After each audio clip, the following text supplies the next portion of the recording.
Go again. 3, 2, 1, time. Welcome back, everybody. You are listening to the Movement for Life podcast. My name is JR.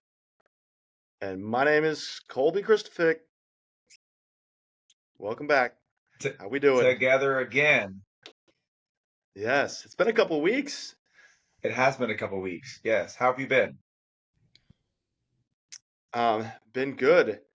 We hit the ground running after vacation. Vacation was very, very relaxing. And we're back at it. And it's full-blown summertime. It's great. I will say summer is my favorite time of the year, without a doubt. Yeah, it's been busy in the gym too, hasn't it? Yeah, it has. It's good. People are getting their fitness on. Maybe it's their favorite time of the year too. I guess Although so. most people say it's not. It's gonna get hot. For you. It's going to get hot for you. Yeah, for sure.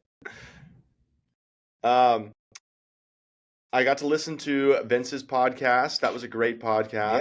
Yeah, it was nice having him on. It was great seeing some perspective from some other fellow trainers as well, which is always fun. And then this past week, we got to talk about some heart rate variability and some heart rate zones and lactate threshold, which was kind of fun. So before we get into what our topic is for today, I want to know what we've been doing to move in the last week. And so I'll lay it over to you, JR. What have we been doing? Well, I've been just trying to train as much as I can. For those of you who don't know, I am in a teacher certification program. I'm going to be an elementary school teacher. So 2 weeks ago, I started a program called ICAP with LA Unified School District, and it's basically an internship program where individuals who have an undergrad degree or a master's can kind of just like go in and start the process of becoming a certified school teacher. So we just finished week 2, and it's class every day from 7:30 a.m. to 3:30 p.m. And if I'm able to get a workout in after I'm done, then I'm doing it. So I think probably I've averaged 4 workouts. Maybe I've done 4 workouts both weeks so that I've been in it, which isn't terrible. week? It's less than I'm used to doing, Yeah. but That is great. I have been really trying to imagine, this is going to basically be my schedule when I'm actually a school teacher. So how will I feel when I've been in a classroom all day long? Am I going to be doing it before I go to work, or am I going to be doing it after I go to work? And there's going to be some nights where I have night class because it's a 2-year program that even though I'll be in the classroom starting in August, I will also be required to complete several hours of classes throughout the next 2 years in order to have that actual certification. So it's kind of like a learning process for me right now. And I've been surprised that I'm able to be in the class all day long and then go to CrossFit and do a good workout. I've not yet, though I've tried several times to work out before I go. There have been a few times when I'm able to coach a 6 a.m. class. And then since the class starts at 7:30, I just run home really quick and can get on my computer.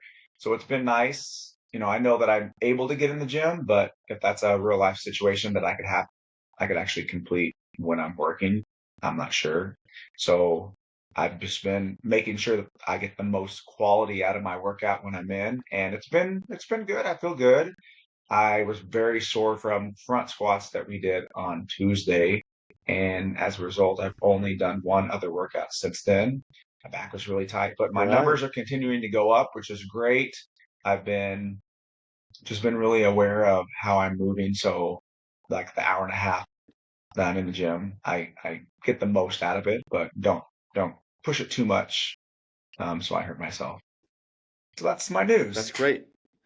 Four times in the gym while being all day in a classroom is still a very impressive feat. And I think that it's going to take some time for you to figure out balance of that as well, of like, hey, what can you push and what can't you push when you're all day in a classroom when you're all day in a classroom. Yeah. It's been nice. All right. What about you? What have you Um, been doing?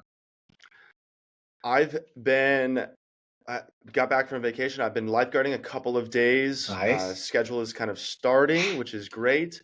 It's been really sunny and warm. The water's been warm. Um, Getting to do some workouts on the beach. So it's not traditional CrossFit, but sand runs, some sit ups and push ups near the tower. We get a little bit of dedicated time that we get to go work out on duty, which is great. They want us to stay in shape. So it's not really been CrossFit-y.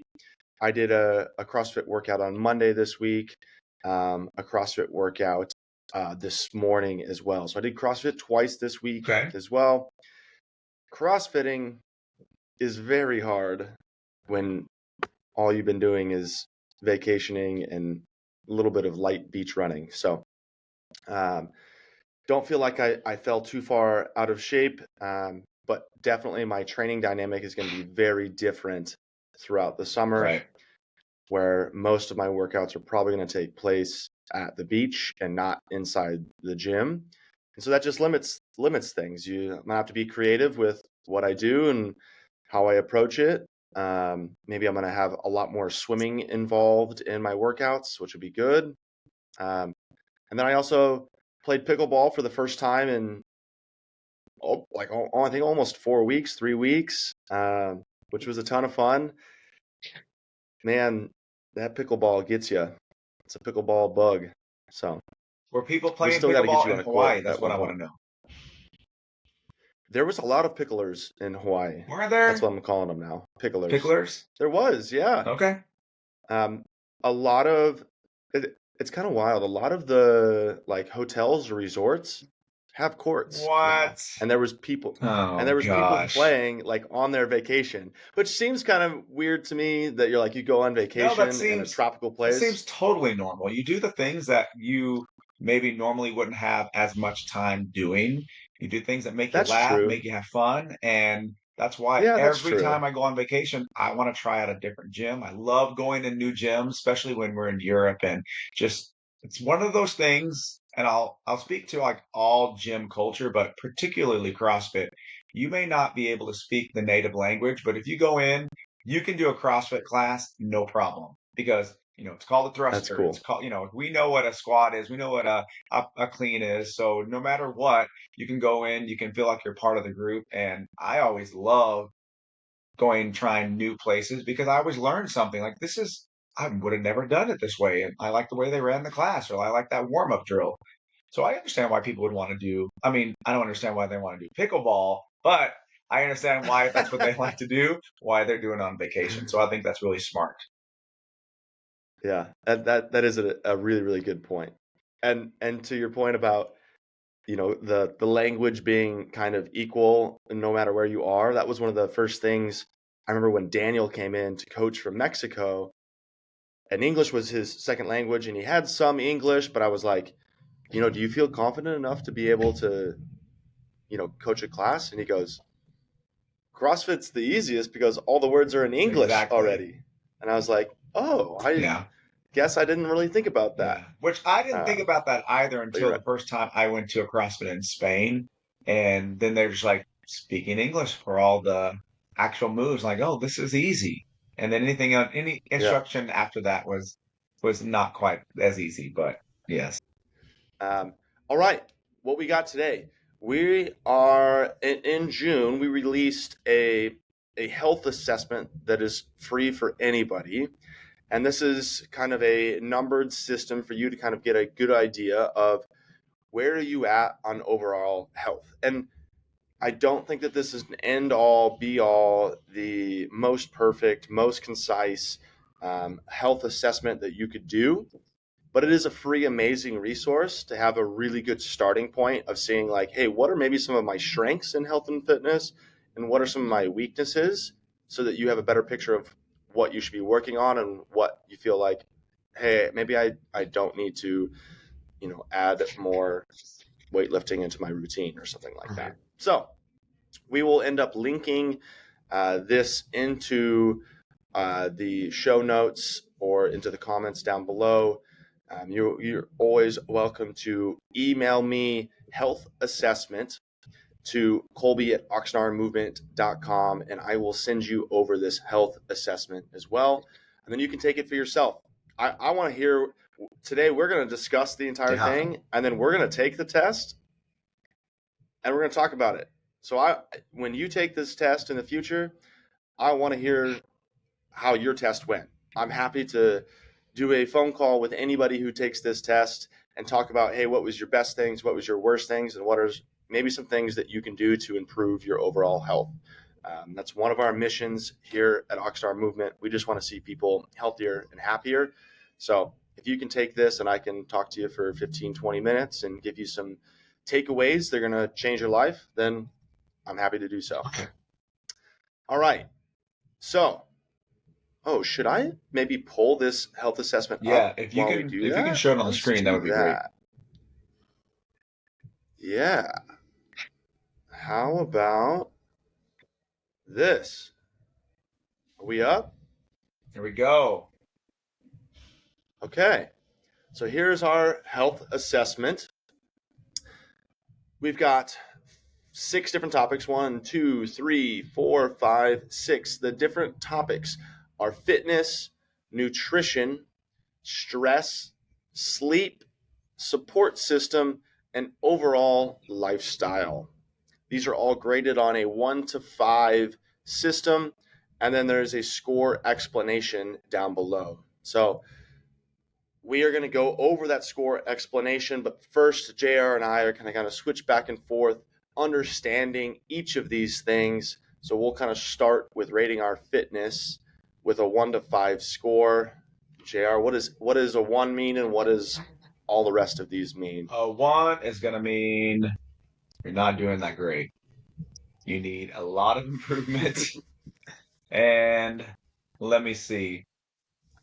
Number 1 says I am in the worst shape of my life or the heaviest I've been. And this one is just specific for that category though. Each one has that. So Correct. basically, if we're looking at a scale from 1 to 5, 1's going to be the lowest and 5's going to be the highest. And each category has a little definition of what a 1 for that category would mean and what a 5 would mean for that category. But we're looking at trying to get at least a 3 on every single one of these categories. If you are hovering in the 1s or 2s for a majority of these, then we can help you. Yeah, that's honestly, if you're in the 1s and 2s, then we got good news. We could make some That's great right. We have a lot changes, of you changes. You have a know? lot of like positive things that are coming up your way because, yeah, we can definitely help you out. Cool. Um, a 5, what does a 5 in fitness look like on this test? I couldn't get any stronger than I currently am. I'm Superman, and I have a feeling that Colby's going to give himself a 5. All right, nutrition. So I'll talk. I'm no comment. Rate my nutrition 5, 1 being the worst, 5 being the best.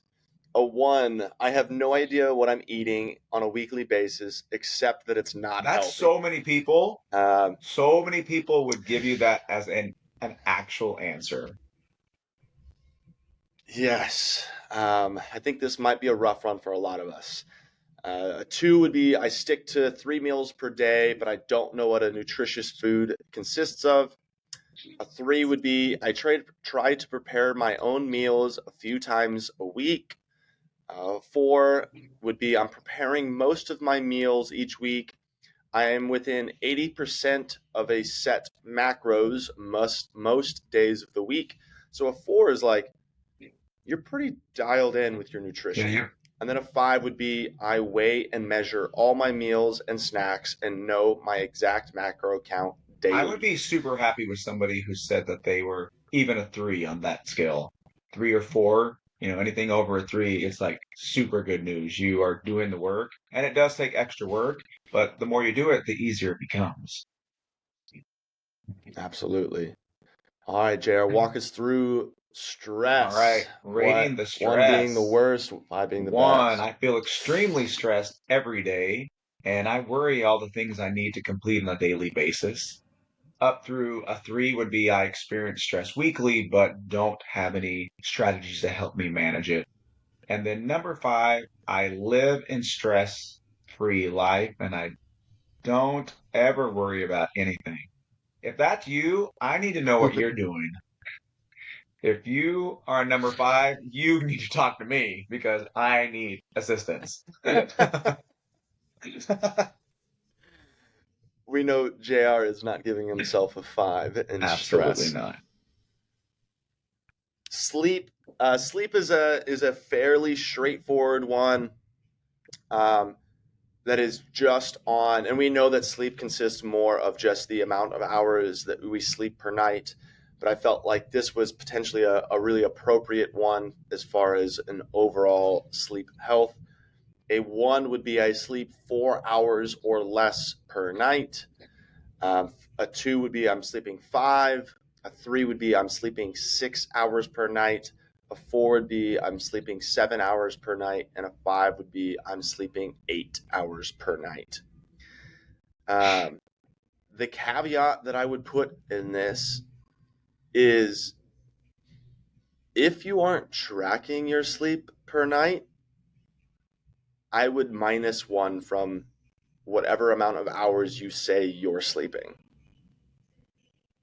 I don't know Yeah. if you would agree Well, with me there, I JR. definitely think that people overestimate how much sleep that they're getting if they're one of those people that don't know exactly how many hours that they're sleeping.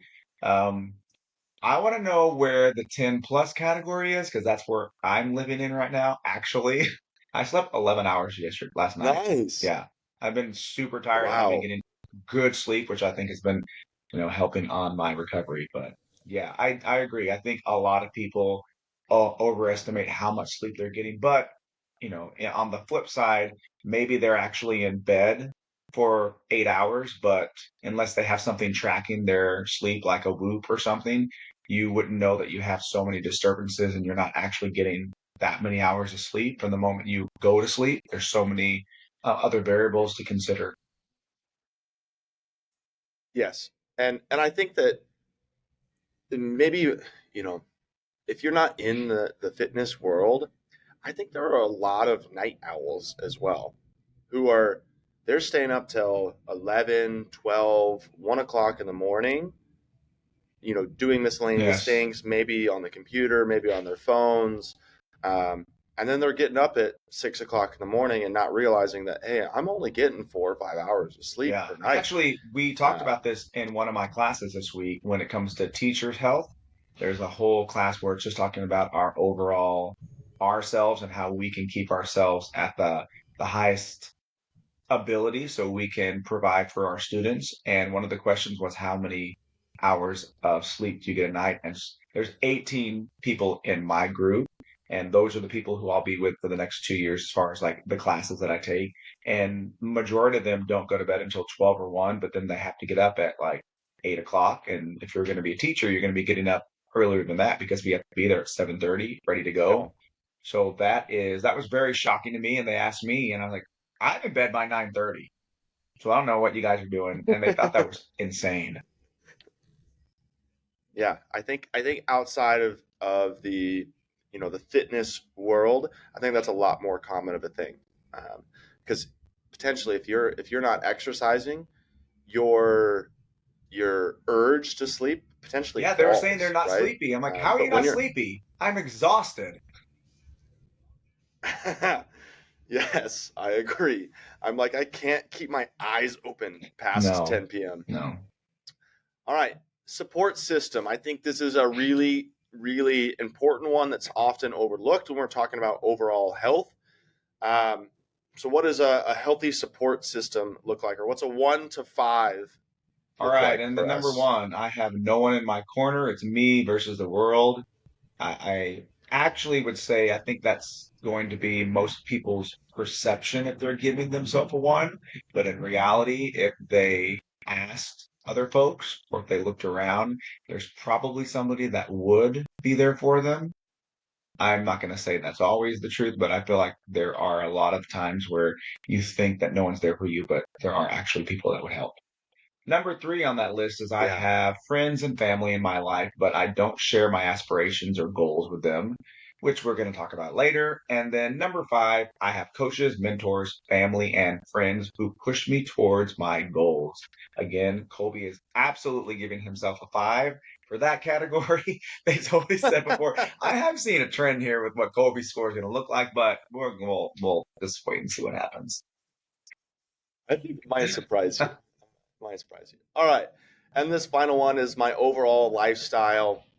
This is kind of a combo of all these other ones kind of being put together, with a one being I dread waking up every day. I contemplate on how to continue to live daily. This is probably not a good place for anybody to be for any amount of time.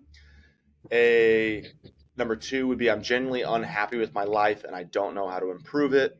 Number three would be I don't know what my dream life looks like, but I feel like I'm generally happy. Number four is I'm working towards my dream life and my daily routine brings me great satisfaction. And a five would be I live my dream life every day and I wouldn't change anything about my life on a daily This seems basis. more like a mental health Um, check-in, actually. yeah, I for sure I think lifestyle, overall lifestyle feeds into the health portion of mental health, right? Mental health wasn't on this list, but this is definitely taking part of that category for sure. Cool. Um, all right, I'm gonna go through. Let's take just a couple of minutes here and take this test and see what our score is. Are we good with that? So we will cut back once we've completed this test. Okay.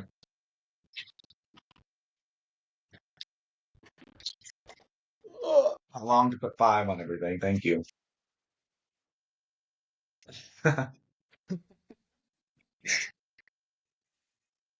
Uh, all right, and we're back. So we're going to share kind of where each of us kind of graded ourselves on this. And then before we do so, and then we're going to talk about like our strongest one and our weakest one. Um, then, but before we do so, I kind of want to give an explanation of these scorings.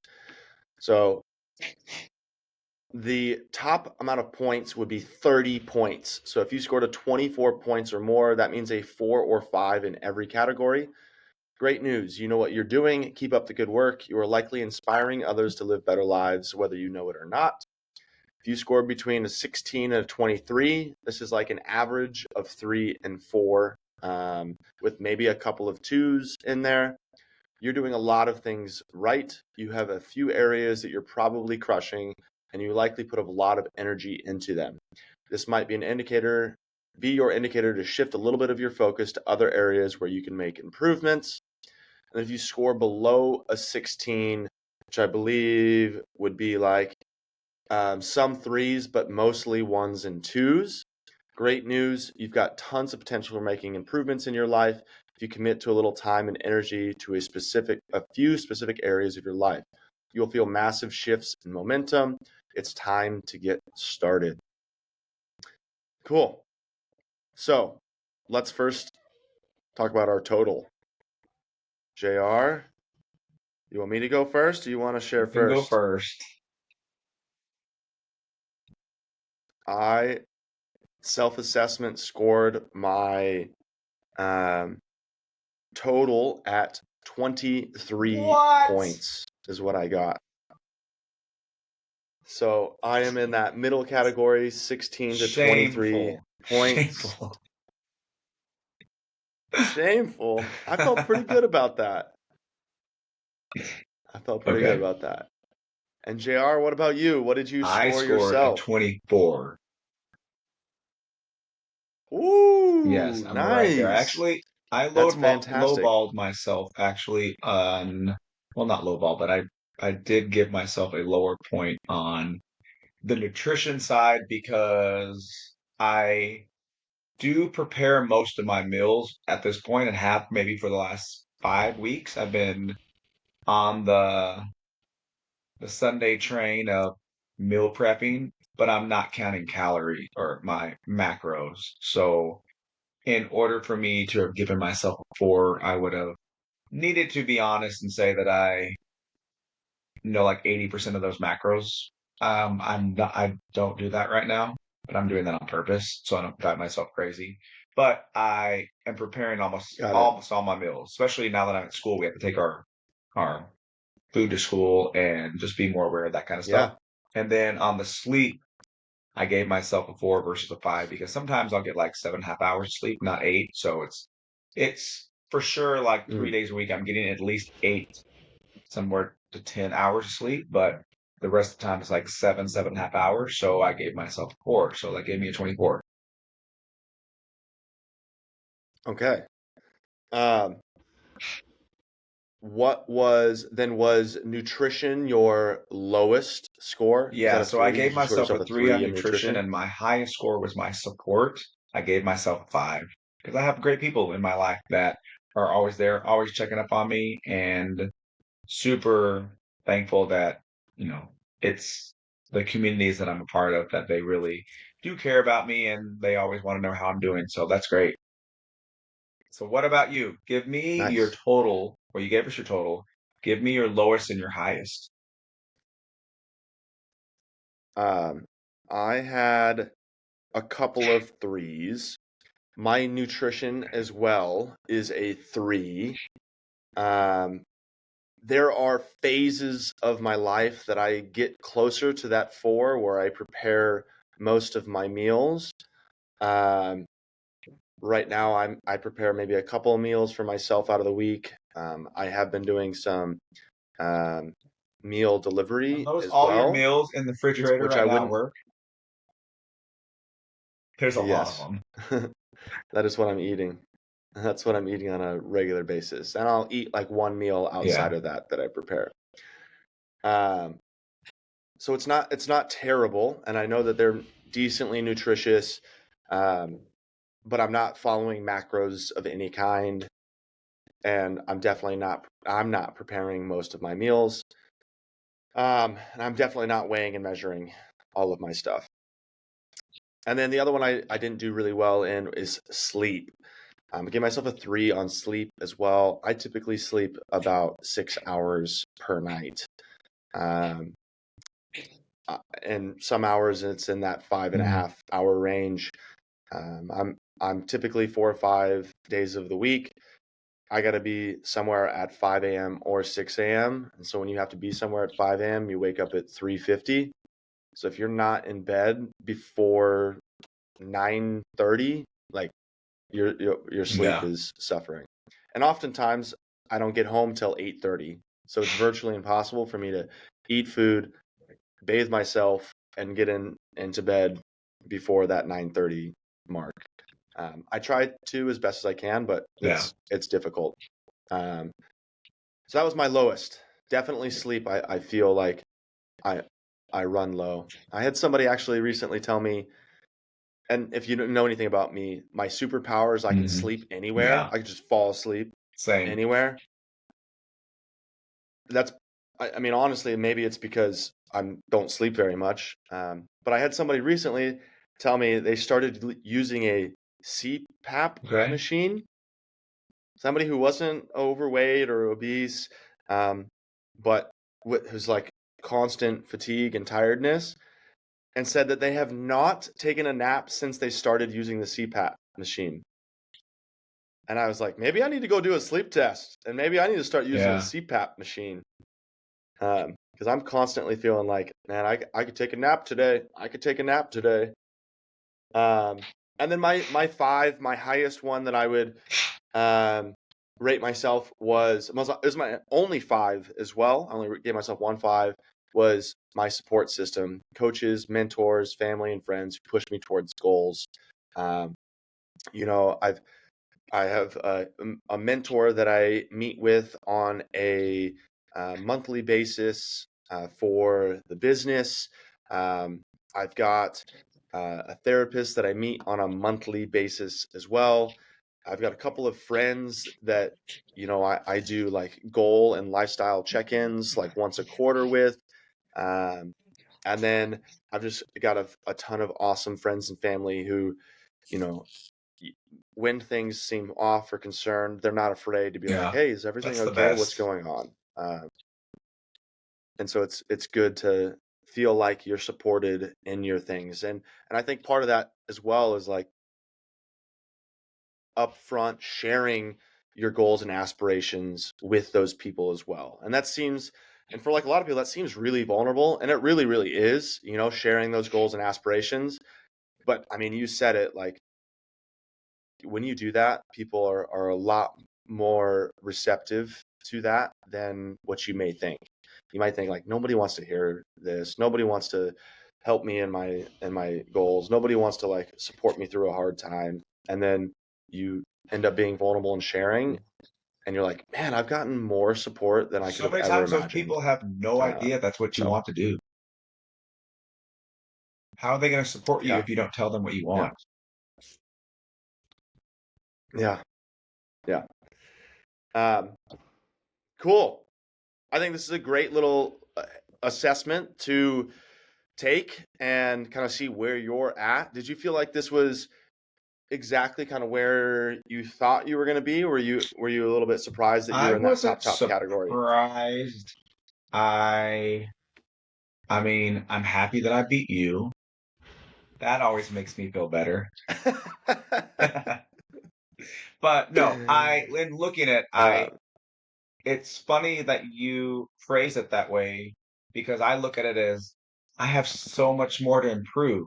Like when we're looking at the way that we look at life, I want to be in the five category. And I guess I'm writing four. Oh, I got to give myself a three. Oh, it'll bothers me a little bit that I don't have more five. So it just gives me more motivation, but it also does help um, it validates that what I'm doing is on the right track, especially when it comes to my stress level, which yeah, I've been able to work on and improve that so much in the last like 3 or 4 months because it was been at a high level for a while and I didn't know how to cope for it. So just talking to more people in the gym, people who experience the same things that I was going through and kind of giving me one, just like an ear where I can just talk and they don't interrupt me, but also then them sharing their experience and how they were able to get through it has helped me a lot.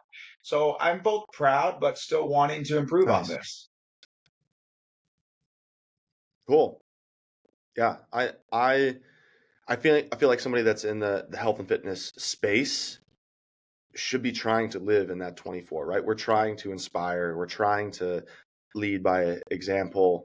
Um, I wasn't Yeah, sure if but I was going to get in that top category or not.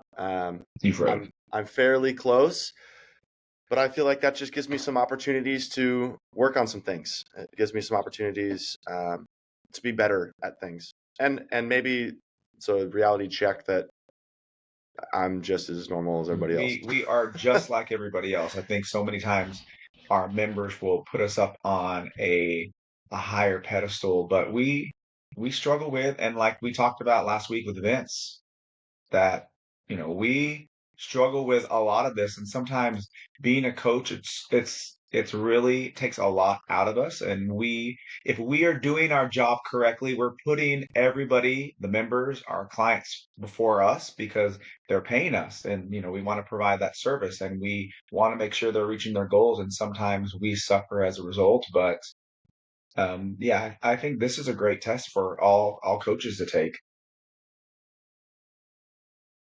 Yeah. Cool. Yeah. Coaches and anyone else alike. So we will link this down below. And if you want to email me, Kolby at oxnardmovement.com, and write health assessment or self assessment, I will send it over to you. And I'd love to hear what your score was and kind of discuss it with you and maybe talk about some strategy to improve some things in Awesome. your life. Thanks for listening. Please rate us. Please subscribe. We put out content on a regular basis. These episodes can be listened to on any platform that you listen to podcasts on: Spotify, Apple Music, Amazon Music, all the million other podcast platforms that there are. We put it out to all of those. You can also watch us on YouTube. We have a ton of free content on YouTube. We're trying to build that content as well. So let us know what you like hearing. Send me an email. We'll continue to bring these out to you, and Take we'll care, see you everybody. next See you week. next time.